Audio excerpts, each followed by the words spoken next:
fait d'histoire, nous étions presque une génération spontanée. On nous disait que le nègre de grande taille n'était pas un indigène de l'Afrique. C'était les théories, justement, de Rivet qui étaient en vigueur. L'Afrique était peuplée à partir de l'Océanie. Donc le noir que vous êtes et moi, nous sommes des occupants. Nous sommes des étrangers qui sont venus sur un sol qui nous est étranger. Les seuls habitants de ce pays, c'était les pygmées. Le noir a devancé le blanc est venu, s'il est plus fort, il évince le noir qui est un étranger comme lui. Voilà les théories qui étaient en vigueur. Quant à l'origine réelle du noir, ça se perdait dans la nuit des temps. Et notre histoire était enseignée avec des dates qui apparaissaient comme des contes d'épiciers. Alors, devant une telle situation, la seule chose qui m'intéressait, j'étais habité par la certitude, a priori, que nous sommes là, sur ce continent, en même temps que les autres, que nous avons toujours vécu ici, que nous sommes des Noirs capables, des hommes capables, aussi capables que les autres. C'était la seule chose que l'on pouvait supposer a priori. Et ce qui m'intéressait, c'était donc de retrouver ce chemin humble qui me conduirait à nos ancêtres les plus lointains. Et quand je suis tombé sur l'Égypte, mes camarades le savent de ma génération, j'étais gêné. Ça ne m'intéressait absolument pas de tomber sur l'Égypte, pour ce que je cherchais. Si le fil conducteur, c'est la continuité, c'est la restauration de la conscience historique qui m'intéressait. C'est cette conscience historique qui est le ciment, qui réunit les individus d'un peuple, qui fait qu'un peuple n'est pas une population, un agrégat d'individus sans lien. C'est ce sentiment historique seulement que je voulais restituer, restaurer. Et je ne peux pas non plus, en aboutissant à l'Égypte, falsifier l'histoire par complaisance pour être dans le vraisemblable du moment. C'était tout. Alors, on me demande... Oui, le motif de déplacement, les migrations, vous savez, les migrations, il y a toujours une pression matérielle, soit des intempéries, phénomènes climatiques, sécheresse comme au Sahara, voilà, nous le savons. J'ai identifié plusieurs voies de migration. Le Sahara, à partir de moins 7000, j'ai établi des datations au C14, qui nous donnent un Sahara qui commence à se désertifier vers moins 7000, j'ai trouvé même des dates de moins 8000. Donc à partir de là, le Sahara se désertifie. Les populations qui étaient plus au nord sont montées vers l'Afrique du Nord. Et les Noirs qui sont en Afrique du Nord, ce ne sont pas seulement des Noirs qui sont allés là-bas du fait de l'esclavage du Moyen-Âge. Ils font partie aussi d'une source très ancienne. Et les populations qui étaient plus au sud sont descendues. C'est les Proto-Wangara qui sont descendus vers le sud, d'autres sont allés vers l'est. Donc, il y a là une cause climatique de déplacement de peuples. Je vous ai dit que les déplacements se font à la petite semaine. Il y a 2400 ans, ce qu'on appelle la dernière période humide, où toute l'Afrique était couverte de prairies herbeuses. Donc, on pouvait se déplacer depuis la vallée du Nil jusqu'à l'océan Atlantique en marchant derrière des troupeaux. Par conséquent, là aussi, il y a une voie de migration. Maintenant, il y a la corrélation également entre des événements intérieurs et des événements extérieurs. Il est certain que le sac de Thèbes par les Assyriens, la façon féroce dont les Assyriens ont détruit la ville de Thèbes en 663, a eu des répercussions comme l'occupation de Paris par les Allemands, mais ça n'a pas duré. Donc la métropole noire, une fois qui était vénérable, millénaire, la première fois qu'elle a été mise à sac, ça a eu des répercussions profondes sur les populations africaines qui vivaient presque attirées comme en formant une sorte de grappe autour de la vallée du Nil. Dans les publications prochaines, je montrerai que les Égyptiens étaient descendus jusqu'au Shabbat, c'est sûr, jusqu'aux Zaïre. Nous avons des preuves archéologiques de tout cela.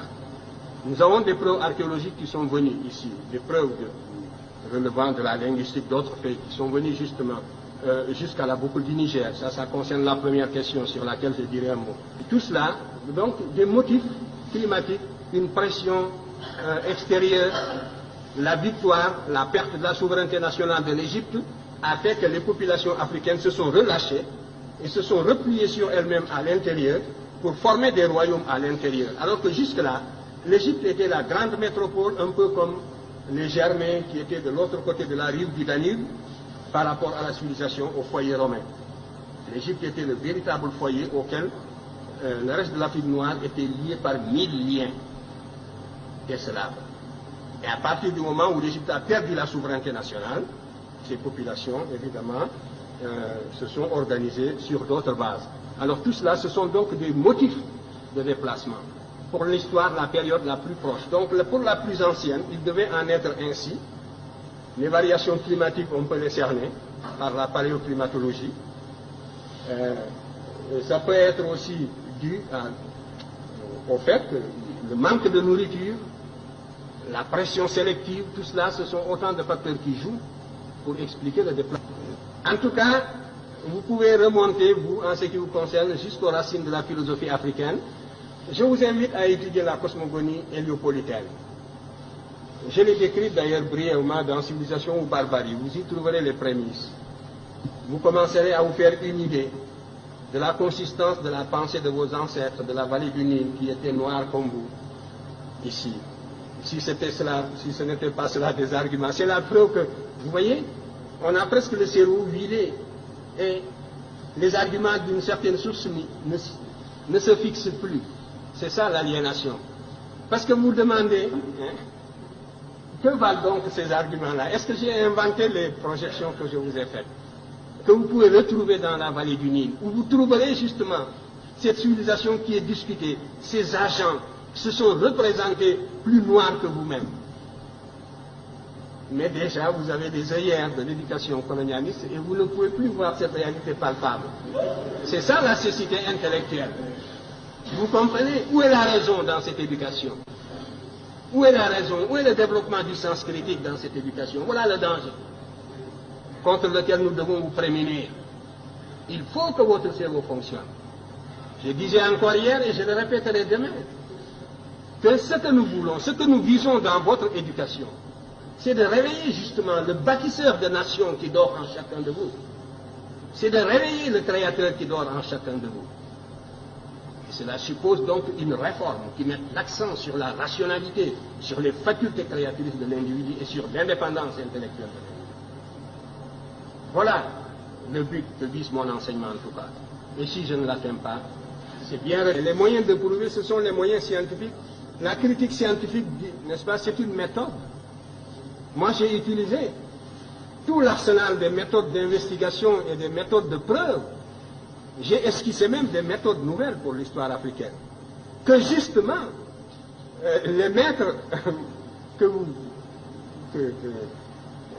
vous citez, je parlais des maîtres occidentaux, n'est-ce pas, que vous citez, utilisent largement.